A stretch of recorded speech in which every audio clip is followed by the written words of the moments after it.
Hi, and welcome to the 10-Minute Food Truck Training Podcast. My name is Bill Moore. I am a food truck business coach. I'm also the author of Food Truck 101, Beginner to Winner. This podcast is all about helping you start and grow your food truck business.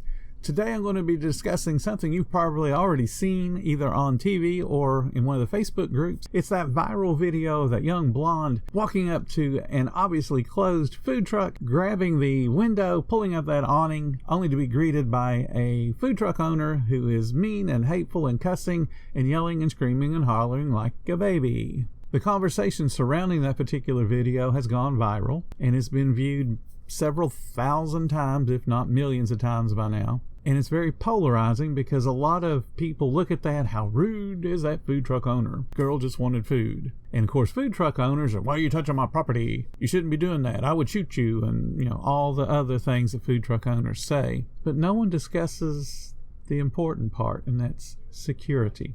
The girl that walked up to that should have never been able to open that awning. It should have been locked from the inside. That's being secure. Anytime you're working and you're not open for business, your door should be locked, your windows should be locked, and it should be done from the inside. You don't want to be a victim of somebody robbing you, because that little cute blonde could have easily been replaced by some big burly dude with a gun sticking it in the face of that owner and saying, give me your money. And what's the owner going to do? That's right, nothing. He has to give the money. Claiming that he's the big burly man and he'll take a gun out and shoot anybody that tries to rob him ain't going to work. If somebody's already got the drop on you with a gun, it is extremely unlikely you could pull a gun and shoot the robber before they shoot you. And realistically, is it worth the chance of being shot over a couple of $1,000s?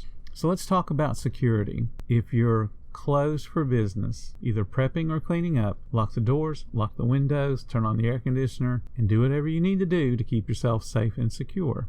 Ignore the, hey, I want something to eat, I'm hungry, y'all closed. Ignore them, tell them you reopen whenever you're going to be reopened, and if they knock a second time, tell them to leave or you're going to call the police. It's that simple.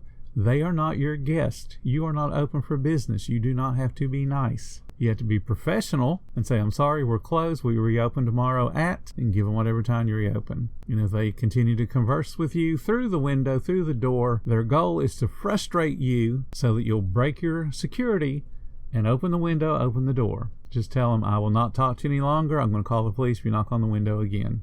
And that's it. And then you call the police if they knock on the window again. And probably would be a good idea to call the police anyway when you're done and ready to get into the vehicle to leave, so that you can be escorted to the vehicle and know that you're going to be safe. That's called being aware of your surroundings and doing what is necessary to keep you safe. Most of y'all know I've been doing this for a long time, 44 years. I have been robbed, or my restaurants have been robbed on average once every 8 years. So if you're getting around that 6, 7, 8 year mark, you're probably going to be robbed at some point. Every single robbery in any of my restaurants and on my food trucks or food trailers were the fault of the management running those operations at that point in time. They didn't follow the security procedures we had in place.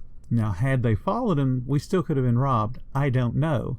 But because they didn't follow it, we did get robbed. And that I know for a fact. The very first time I got robbed, one of my restaurants got robbed. I got a phone call about 3 a.m. from a very upset parent. Her young daughter had not come home yet. She expected her about midnight, 12:15. Maybe 12:30 as a closer, and 3 a.m. still hadn't come home. This was back before cell phones, so there's no calling the kid to see where the heck they are. The restaurant wasn't answering the phone, and she didn't know who else to call. She said she drove to the restaurant. All the lights seemed to be on. Her daughter's car was there, but her daughter was not there. No one's answering when she pounded on the window. She couldn't see anybody inside the restaurant, so she called me. So I drove to the restaurant and opened up the door.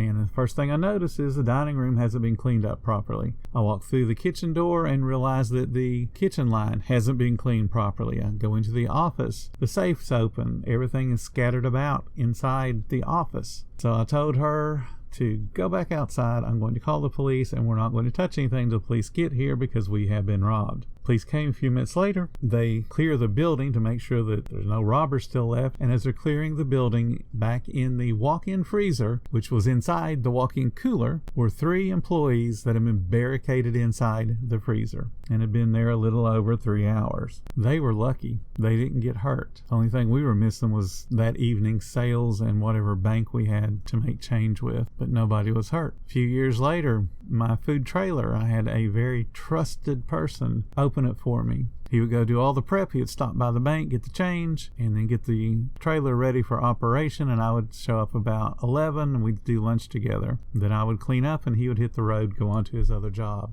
This one particular morning, he goes to the bank, comes back, puts the money away, and starts doing his prep work, keeping his normal habit, which I didn't know at the time, was to leave the door open, have a fan blowing so it didn't get too hot in there, and then he would do his prep work. Because the door was open, and the only thing that was between him and the would-be robber was a screen door that the robber just poked a hand through the screen, opened up the latch, and came right on inside. And then stuck a gun in my friend's face and said, "I want all the money." We had a little teeny tiny safe that we put all the money in, and he had put the change for the day in that little teeny tiny safe. And he goes down to open it. So he's bent down, squatting on the floor, trying to open this safe and do a combination while somebody's standing over him with a gun. He messed it up the first time. So the robber took the handle of his gun and hit him over top of the head and told him the next time he messed it up, he would shoot him. So he messed it up a second time.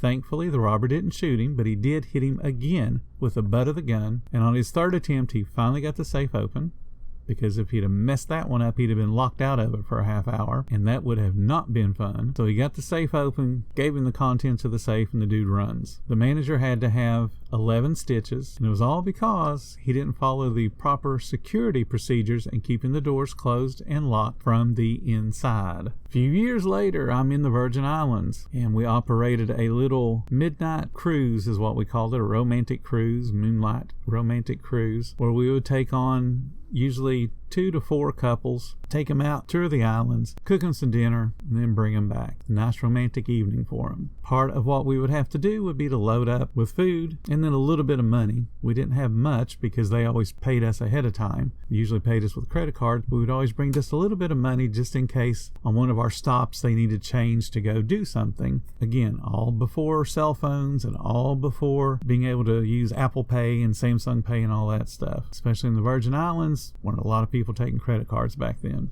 So as my partner pulls up in his Jeep, parks in the same parking spot he always parked into, he gets robbed getting out of the car, out of his Jeep. And that was being in the same place, doing the same pattern day after day after day. So it became obvious that, hey, he's a business, hey, he's probably got some cash on him, we're going to rob him. So it was a robbery of opportunity. They were gambling that he had lots of money on him. Then a few more years later, I got another phone call in the middle of the night, and this one wasn't as much fun, because this one, the police were calling me, and they asked me to come down and identify my employees. And I'm like, well, don't they have IDs on them? And he said, no, you don't understand. They've been shot. I need you to come identify them before we call their families. So I had to go down and identify 3 people that had been shot because they didn't follow the procedures and keep the doors locked. Somebody came up to the door, pounded on the window, and said, hey, I got to go to the bathroom. I just said, oh, just a minute, just let me in. So the girl did the little thumb lock, let him in,